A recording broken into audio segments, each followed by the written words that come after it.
வணக்கம். நீங்கள் இணைந்திருப்பது சமூகத்தின் மதிய நேர பிரதான செய்திகளோடு இணைந்து கொள்ளும் நான் டோரின் புஷ்பராஜா. விரிவான செய்திகளுக்குள் செல்வதற்கு முன்னதாக முதலில் தலைப்புச் செய்திகள். ஈரானுடன் இருவார கால போர் நிறுத்தத்தை அறிவித்த ட்ரம்ப், ஹோர்முஸ் நீரிணையை திறக்க ஈரான் பச்சை கொடி. டீசல் விலை அதிகரிப்பு, லங்கா ஐஓசி அதிரடி அறிவிப்பு. நாட்டில் பல பகுதிகளில் இன்றும் 12 மணி நேர நீர்வட்டு. வடகிழக்கில் ராணுவ கட்டுப்பாட்டில் உள்ள நிலங்களை விடுவிக்க அரசு துரித நடவடிக்கை, ஜனாதிபதி மீண்டும் உறுதி. உலக சந்தையில் சரிந்த கச்சா எண்ணெய் விலை, தங்கத்தின் விலை வரலாறு காணாத உயர்வு. பண்டிகை காலத்தில் தட்டுப்பாடின்றி லாப்ஸ் எரிவாயு விநியோகம் இன்று முதல் ஆரம்பம். அவசர தேவை உள்ளவர்களுக்கு மாத்திரமே தேசிய அடையாள அட்டை, கணனி கட்டமைப்பில் சிக்கல். எரிபொருள் தாங்கி ஊர்தி கவிழ்ந்து விபத்து, வீதியில் வழிந்த எரிபொருளுக்காக வாளிகளுடன் திரண்ட பொதுமக்கள். விளையாட்டு வீரர்களுக்கு அரசு துறையில் நிரந்தர நியமனம். நீர்கொழும்பு உள்ளிட்ட பல பகுதிகளில் சூரியன் உச்சம், பிற்பகலில் மழைக்கு வாய்ப்பு. அவை எமது தலைப்பு செய்திகள். இனி தொடர்பான விரிவான செய்திகள். Fourth Monkey Connect coming soon. ஈரானுடன் 2 வார காலத்திற்கு போர் நிறுத்தத்தை அறிவிப்பதாக அமெரிக்க ஜனாதிபதி டொனால்ட் ட்ரம்ப் தெரிவித்துள்ளார்.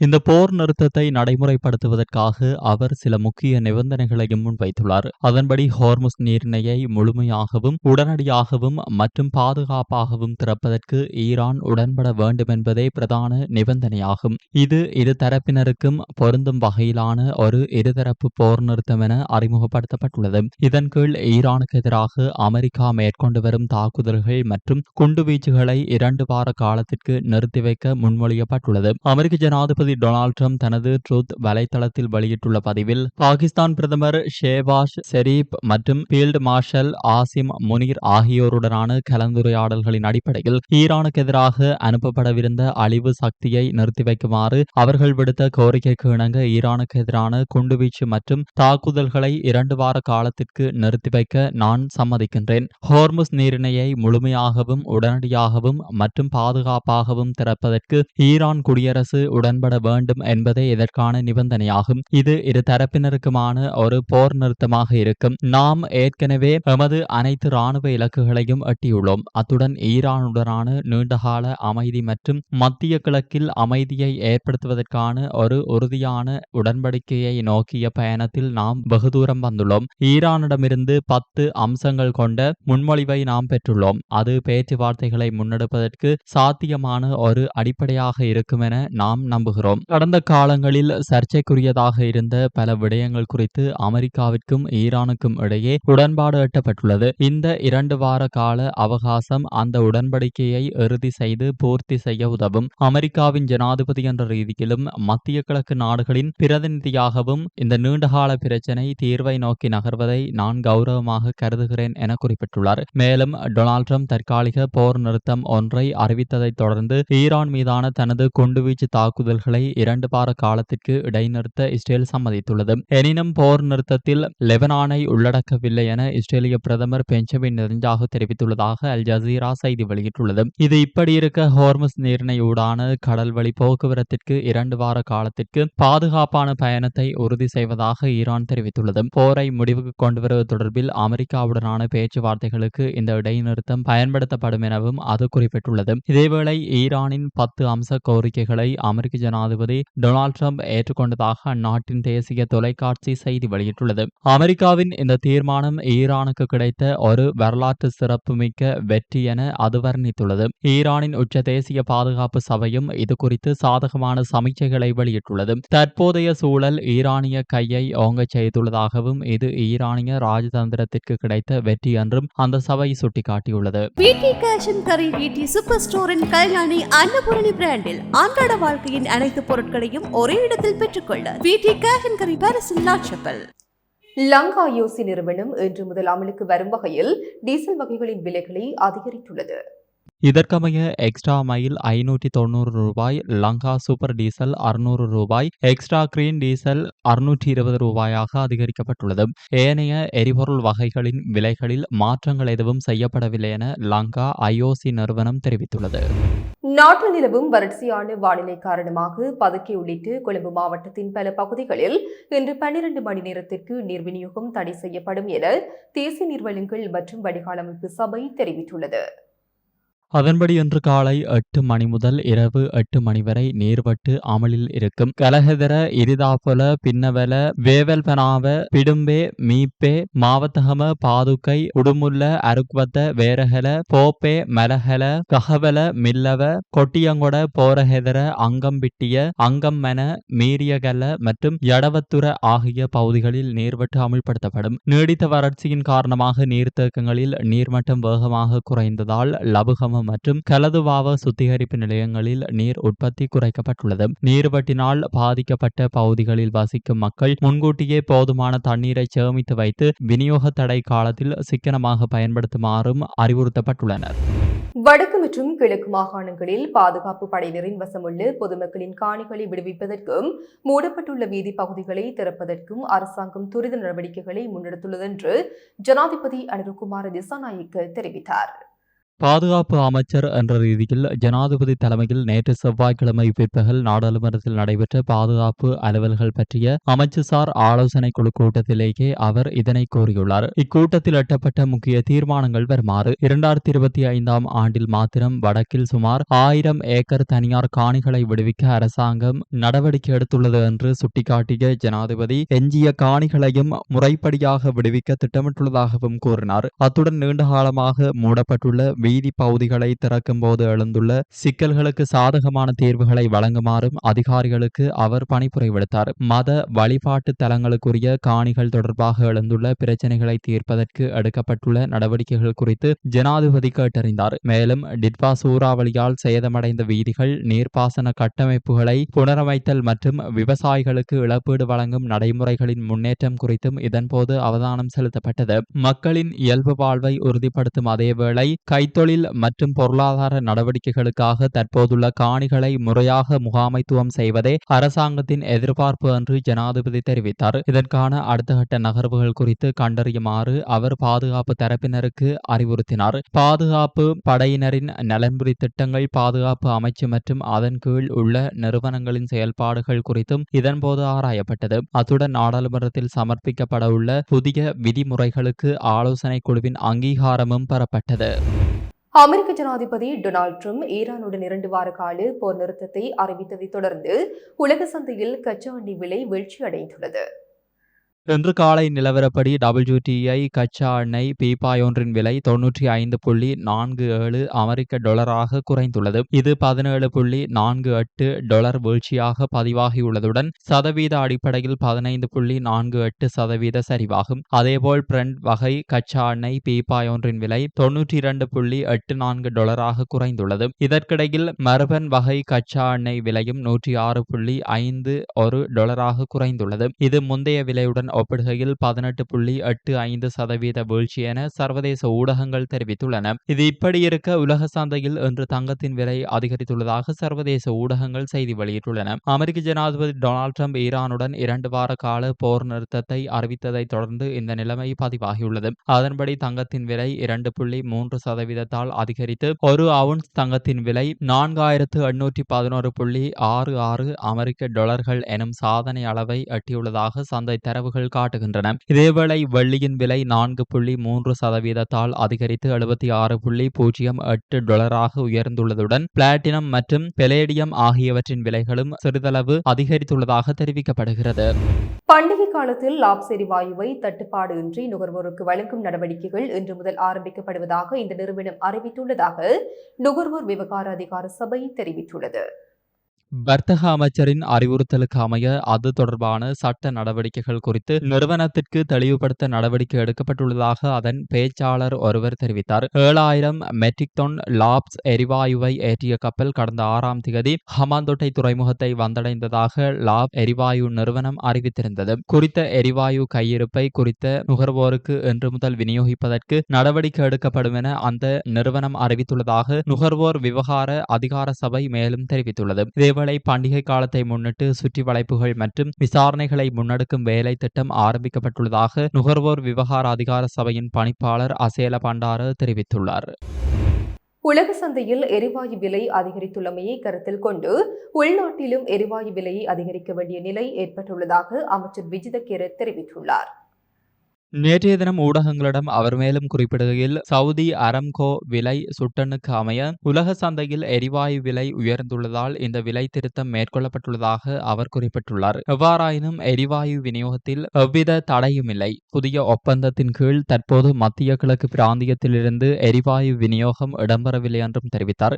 நாட்டில் எரிவாயுவை சேமித்து வைப்பதற்கான போதிய வசதிகள் இல்லாத காரணத்தால் மாலைதீவில் உள்ள நிறுவனம் ஒன்றின் வசதிகளே பயன்படுத்தப்படுவதாகவும் 3 நாட்களுக்கு ஒரு முறை இலங்கைக்கு எரிவாயு கொண்டுவரப்படுவதனால் ஏற்படும் மேலதிக செலவுகளும் இந்த விலை உயர்வுக்கு ஒரு காரணம் என்றும் அவர் சுட்டிக்காட்டினார். ஒரே நேரத்தில் கப்பலில் இருந்து எரிவாயுவை சேமிக்க எமக்கு வசதி இருந்தால் இந்த செலவை குறைத்திருக்கலாம். எனவே எரிவாயுவை நிரந்தரமாக சேமிப்பதற்கான உட்கட்டமைப்பு வசதிகளை உருவாக்குவதற்கான திட்டங்களை நாம் ஏற்கனவே ஆரம்பித்துள்ளோம் என்றார். ஆட்பதிவு திணைக்களத்தின் கணினி கட்டமைப்பில் ஏற்பட்டுள்ள தொழில்நுட்ப சிக்கல் காரணமாக இன்று முதல் மறு அறிவித்தல் வரை அவசர தேவை உள்ளவர்களுக்கு மாத்திரமே தேசிய அடையாள அட்டை விநியோகிக்க நடவடிக்கை எடுக்கப்பட்டுள்ளது. அதன்படி கணனி கட்டமைப்பை சீரமைத்து இயல்பு நிலைக்கு திருப்புவதற்கான முயற்சிகள் தற்போது நடைபெற்று வருவதாக ஆட்கள் பதிவு திணைக்களம் தெரிவித்துள்ளது. இதேவேளை தேசிய அடையாள அட்டை விடயங்களை சரிபார்த்தல் மற்றும் அரச சாரா நிறுவனங்களுக்கான ஆங்கில மொழிபெயர்ப்பு உள்ளிட்ட ஏனைய அனைத்து சேவைகளும் தற்காலிகமாக நிறுத்தி வைக்கப்படும் என ஆட்பதிவு ஆணையாளர் நாயகம் MSP சூரிய பெருமை தெரிவித்துள்ளார். அதன்படி தலைமை அலுவலகம் மற்றும் பிராந்திய அலுவலகங்களில் வழக்கமான பொது சேவைகள் மற்றும் ஏனைய அலுவலக பணிகள் மறு அறிவித்தல் வரை இடைநிறுத்தப்பட்டுள்ளன. பதுளை கொழும்பு பிரதான வீதியின் புவககவில பகுதியில் நேற்று பிற்பகல் எரிபொருள் தாங்கி ஊர்தியொன்று கவிழ்ந்து விபத்துக்கு உள்ளானது. இதனையடுத்து மக்கள் எரிபொருளை சேகரிக்க முண்டியடித்துள்ளனர். பதுளையிலிருந்து கொழும்பு நோக்கி பயணித்த எரிபொருள் தாங்கி ஊர்தியே இயந்திர பிரச்சினை காரணமாக இவ்வாறு விபத்துக்குள்ளானது. விபத்துக்குள்ளான ஊர்தியில் சுமார் 33,000 லிட்டர் எரிபொருள் இருந்ததாகவும் ஊர்தி வீதியில் கவிழ்ந்ததை அடுத்து அதிலிருந்த பெருமளவிலான எரிபொருள் வீதியெங்கும் பரவி ஓடியதாகவும் தெரிவிக்கப்படுகிறது. விபத்து நடந்த இடத்திற்கு கொள்கலன்கள் மற்றும் வாளிகளுடன் விரைந்த பிரதேசவாசிகள் வீதியில் வழிந்தோடிய எரிபொருளை சேகரிப்பதில் ஈடுபட்டனர். குறித்த பகுதியில் தீப்பரவல் ஏதேனும் ஏற்படாமல் தடுக்கவும் பொதுமக்களின் பாதுகாப்பை உறுதிப்படுத்தவும் போலீசார் மற்றும் சம்பந்தப்பட்ட அதிகாரிகள் விரைவான நடவடிக்கைகளை முன்னெடுத்துள்ளனர். தற்காலிக லாபத்திற்காக குறித்த மக்கள் உயிரை ஆபத்தில் தள்ளிய சம்பவம் பெரும் அதிர்ச்சியை ஏற்படுத்தியுள்ளது. இத்தகைய சூழ்நிலைகளில் எரிபொருளை சேகரிக்க முயல்வதை விட அந்த இடத்திலிருந்து விலகி உடனடியாக போலீஸ் அல்லது தீயணைப்பு பிரிவுக்கு தகவல் அளிப்பது சிறந்தது என சமூக ஆர்வலர்கள் கருத்து தெரிவித்துள்ளனர். தேசிய மட்டத்தில் விளையாட்டு திறமைகளை வெளிப்படுத்துகின்ற வீர வீராங்கனைகளுக்கு அரசு துறையில் தொழில் வாய்ப்புகளை வழங்குவது தொடர்பாக அமைச்சரவையில் முக்கிய தீர்மானம் எட்டப்பட்டுள்ளது. தேசிய மற்றும் சர்வதேச மட்டத்திலான விசேட திறமைகளுடன் கூடிய வெற்றியீட்டிய வீர வீராங்கனைகள் நிரந்தர தொழில் வாய்ப்புகளின்மையால் தமது விளையாட்டுத் துறையிலிருந்து பாதையிலேயே விலகி செல்கின்ற நிலைமை காணப்படுகிறது.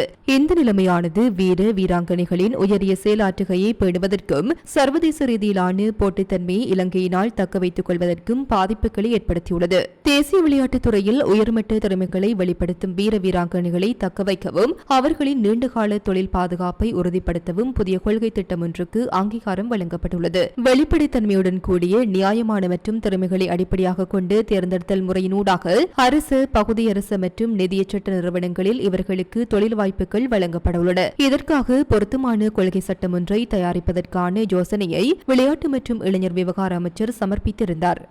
யாழ்ப்பாணத்தில் அதிஉயர்ந்த மற்றும் நவீன வசதிகளுடனான டில்கோ ப்ளூ ஓஷன் நிறுவனத்தின் மூலம் வழங்கும் யாழ் ராயல் பேலஸ். ஸ்ரீலங்கா பொதுஜன பெரமுனவின் அடுத்த ஜனாதிபதி வேட்பாளராக நாமல் ராஜபக்ஷவை களமிறக்குவதே கட்சியின் இறுதி இலக்கு என அதன் பொதுச் செயலாளர் சாகர காரியவசம் ஊடகங்களிடம் தெரிவித்துள்ளார்.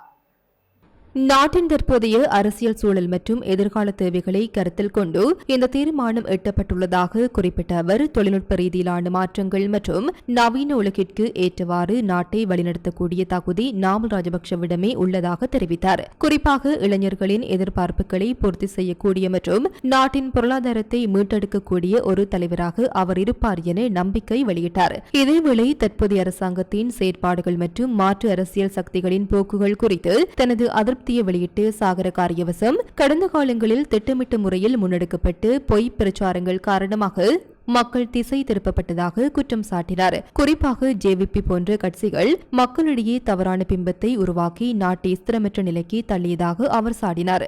அத்துடன் முன்னாள் ஜனாதிபதி மஹிந்த ராஜபக்ஷ மீதான விமர்சனங்களை நிராகரித்த அவர், தேசத்தை பாதுகாக்க ஒரு தலைவருக்கு வழங்க வேண்டிய கௌரவத்தை வழங்குவதை விடுத்து அரசியல் லாபத்திற்காக அவரை சீண்டுவது வருத்தமளிப்பதாக குறிப்பிட்டார். மேல் சப்ரகமுவ தெற்கு மற்றும் வடமேல் மாகாணங்களிலும் கண்டி, நுவரெலியா மற்றும் மொனராகலை மாவட்டங்களிலும் இன்று பிற்பகல் 1 மணிக்கு பின்னர் ஆங்காங்கே மழை அல்லது இடியுடன் கூடிய மழை பெய்யக்கூடும் என வளிமண்டலவியல் திணைக்களம் எதிர்வு கூறியுள்ளது.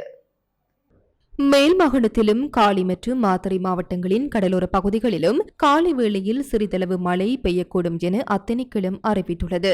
சூரியனின் வடக்கு நோக்கிய நகர்வின் காரணமாக இன்று மதியம் சுமார் 12 மணியளவில் நீர்கொழும்பு, வரக்காப்பொல, எரநாயக்கு, கம்பளை, லிபிலை, எங்கினியாக்கலை மற்றும் அக்கரைப்பற்று போன்ற இடங்களுக்கு மேலாக சூரியன் உச்சம் கொடுக்கிறது. சிலாபம் தொடக்கும் கொழும்பு, காலியூடாக ஹம்பாந்தோட்டை வரையான கடல் பிராந்தியங்களின் பல இடங்களில் மழை அல்லது இடியுடன் கூடிய மழை பெய்யக்கூடும். கடல் பிராந்தியங்களில் மடத்தியாலத்திற்கு 20 தொடக்கம் 30 கிலோமீட்டர் வேகத்தில் காங்கேசன்துறை தொடக்கம் புத்தளம், கொழும்பு, காலியூடாக ஹம்பாந்தோட்டை வரையான கடல் பிராந்தியங்களில் தென்மேற்கு திசையிலிருந்து மேற்கு திசையை நோக்கி காற்று வீசும். இக்கடல் பிராந்தியங்களில் மடத்தியாலத்திற்கு 40 கிலோமீட்டரிலும் கூடிய வேகத்தில் அடிக்கடி காற்று அதிகரித்து வீசக்கூடும். இவ்வாறான சந்தர்ப்பங்களில் இக்கடல் பிராந்தியங்கள் ஓரளவு கொந்தளிப்பாக காணப்படும். நாட்டை சூழ உள்ள ஏனைய கடல் பிராந்தியங்களில் தென்கிழக்கு திசையிலிருந்து காற்று வீசும். இடியுடன் கூடிய மழை பெய்கின்ற சந்தர்ப்பங்களில் பலத்த காற்று வீசுவதுடன் அவ்வேளைகளில் கடல் பிராந்தியங்கள் தற்காலிகமாக மிகவும் கொந்தளிப்பான நிலையில் காணப்படும். இடியுடன் கூடிய மழையின் போது தற்காலிகமாக ஏற்படக்கூடிய பலத்த காற்று மற்றும் மின்னல் தாக்கங்களினால் ஏற்படக்கூடிய பாதிப்புகளை குறைப்பதற்கு தேவையான நடவடிக்கைகளை மேற்கொள்ளுமாறு வளிமண்டலவியல் திணைக்களம் பொதுமக்களை கேட்டுக் கொண்டுள்ளது. மன்னார் நறுவிலி குளத்தில் இடம்பெற்ற இறுதி ஊர்வலம் ஒன்றில் பொது உடலை காளைகள் சுமந்து சென்ற சம்பவம் நெகிழ்ச்சியை ஏற்படுத்தியுள்ளது. குறித்த காளைகளின் எஜமான் இயற்கையை எய்திவிட்டார். தான் இருந்தால் தனது உடலை காளைகள் பூட்டிய தனது மாட்டு வண்டியிலேயே எடுத்து செல்ல வேண்டும் என்பது அவரது கோரிக்கையாக இருந்துள்ளது. இந்த நிலையில் நேற்று இடம்பெற்ற அவரது இறுதி ஊர்வலமானது அவரது விருப்பத்திற்கு ஏற்றவாறு காளைகள் பூட்டிய வண்டியிலேயே இடம்பெற்றது. எஜமானனின் உடலை சுமந்து சென்ற காளைகளின் முகத்திலும் சோக உணர்வு காணப்பட்டது. இந்த நிலையில் வாழ்நாள் முழுவதும் உணவளித்து எஜமானனின் உடலை காளைகள் சுமந்து சென்ற சம்பவம் அனைவரையும் நெகிழ்ச்சிக்கு உள்ளாக்கியுள்ளது. இத்துடன் சமூகத்தின் மதிய நேர பிரதான செய்திகள் நிறைவு பெறுகின்றன. தொடர்ந்தும் சமூகத்தோடு இணைந்திருங்கள். எமது RIP பேச்சுக்கு கிடைத்த மரண அறிவித்தல்கள். யாழ்ப்பாணம் உடுப்பிட்டி இமயானனை புறப்படமாகவும் கழுக்கொம்பன் கொற்றாவத்தை பதிவிடமாகவும் கொண்டிருந்த திரு கிருஷ்ணபிள்ளை ரஞ்சலிங்கம் அவர்கள் 7/4/2026 செவ்வாய்க்கிழமை அன்று காலமானார்.